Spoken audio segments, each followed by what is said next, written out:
Aí eu anotei aqui as palestras motivacionais.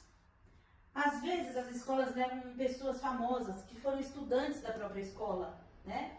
Então, um dia desses, um aluno meu estava dizendo que ele nunca tinha ouvido falar do Drauzio Varela, que ele tinha estudado na escola dele e que ele tinha ido fazer uma palestra e que ele gostou muito, porque ele contou como que ele, nas experiências dele, ele resolveu algumas dificuldades que ele tinha e alguns problemas que ele enfrentava sendo adolescente. E isso era exatamente o que estava acontecendo comigo.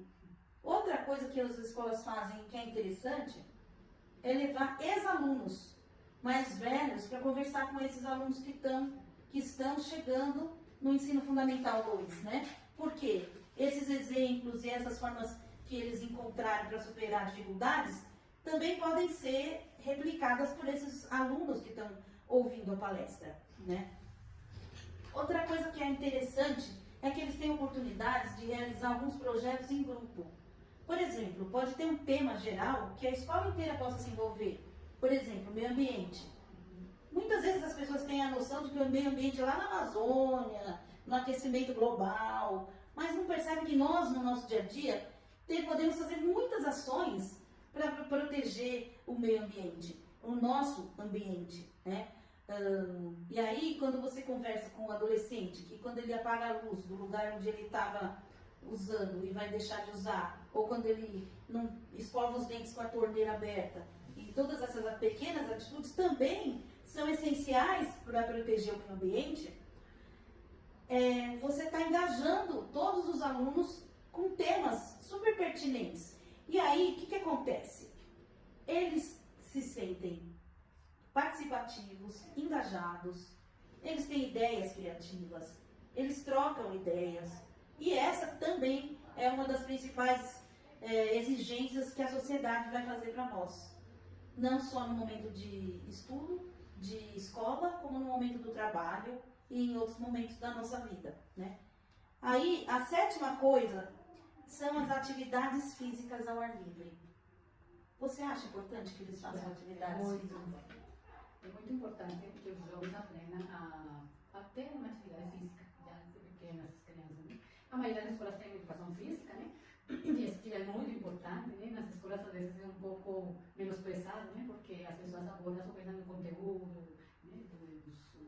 Das matérias, que é importante, matemática, português. Mas esse desenvolvimento, até porque você falou, por exemplo, nas atividades que eles têm, que não é só a parte escrita, não é só o desenvolvimento motor, se nós temos como ele vai se desenvolvendo, né? Ele vai acontecendo, esse processo, tem muito a ver com esses processos cognitivos. As duas coisas não podem ir separadas. Então, a criança, nessa idade que já está desenvolvida motoramente, praticamente, ela pode já começar a fazer um esporte, por exemplo, um esporte competitivo. Isso é muito importante para ele. Para, por exemplo, todas essas mudanças físicas que ele está tendo vai ajudar muito para ele soltar um pouquinho essa energia, seu estresse, ele vai se divertir, que ele adora, é competitivo, que ele adora. E vai ajudar muito nessa parte, por exemplo, de disciplina, de organização, de trocas com os outros, de poder lidar com as outras pessoas, a parte social, né? O esporte ajuda muito, né? E existe uma relação entre praticar esportes e diminuir o estresse? Sim, existe, claro. Nós, quando fazemos atividade física, nós estamos liberando endorfina, né? Então, ele ajuda muito.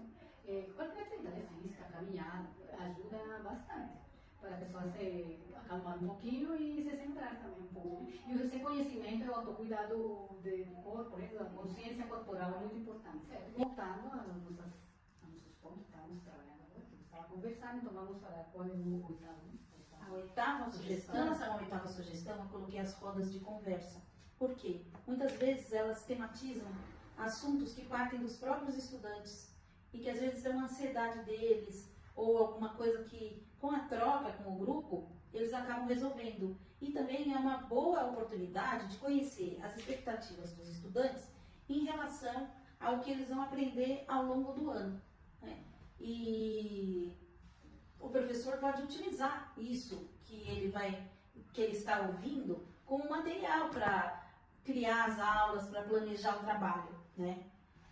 A nona sugestão é realizar umas oficinas de habilidades sociais. Aí eles vão poder aprender técnicas de comunicação, como falar melhor, como escutar, uma escutativa, como ouvir o amigo, como participar, porque muitas vezes a escola valoriza a participação negativa, dá bronca, tira ponto, briga, mas esquece de elogiar, de dar reforço positivo para a participação positiva daqueles estudantes que tiram dúvidas, que num debate se colocam. E isso é uma coisa que deve ser exercitada, né? E essas interações sociais também servem de base para a nossa vida futura. Então, são muito importantes. O 10º, porque eu acredito que vocês já devem estar cansados de me ouvir falar, são os momentos de reflexão.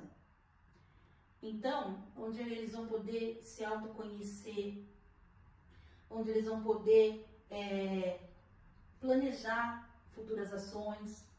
Então, quando se faz uma autoavaliação, ou quando se dá um feedback, mesmo que informal, ao final das atividades, onde ele próprio consegue pensar, poderia ter sido melhor nisso, ou o que eu poderia fazer para resolver tal problema, né?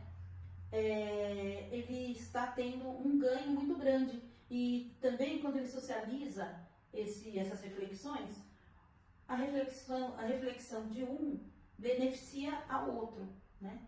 Então, eu acredito que se a gente conseguir colocar em prática ou escolher bem a escola para onde vão os nossos estudantes, os filhos, os alunos, as crianças, os adolescentes, os pré-adolescentes, e pensar em instituições que se preocupam com essas coisas que a gente conversou, nós vamos ter estudantes e pessoas, na verdade, mais preparadas para o dia a dia, no cotidiano, no trabalho, nas relações sociais, na saúde mental, na saúde física, e eu espero que todos possam ter acesso a isso que a gente levantou, e desejo felicidade e boa sorte para todos. Uma coisa importante, aqui no Espaço Luzes, nós temos um trabalho contextualizado. Então, existem profissionais que trabalham com essa orientação pedagógica, outros que podem potencializar essas atividades e aspectos físicos e também dar suporte para os aspectos emocionais. O ideal é que as pessoas conheçam todas essas práticas que são feitas aqui. Então, eu convido a todos para virem fazer uma visita para o Espaço Luzes e saber melhor como tornar a vida de um adolescente, de um pré-adolescente, menos complicada e mais feliz e tranquila. Obrigada. Nós agradecemos por todas essas sugestões muito boas, eu também concordo que se nós podemos aplicar essas coisas nas escolas, certo, nos ambientes, os pais colaborarem em casa com os jovens, nós vamos ter uma sociedade melhor sempre. E esperamos você aqui no Espaço Luzes, conheça nosso trabalho. Muito obrigada. Muito obrigada. Obrigada, Jennifer.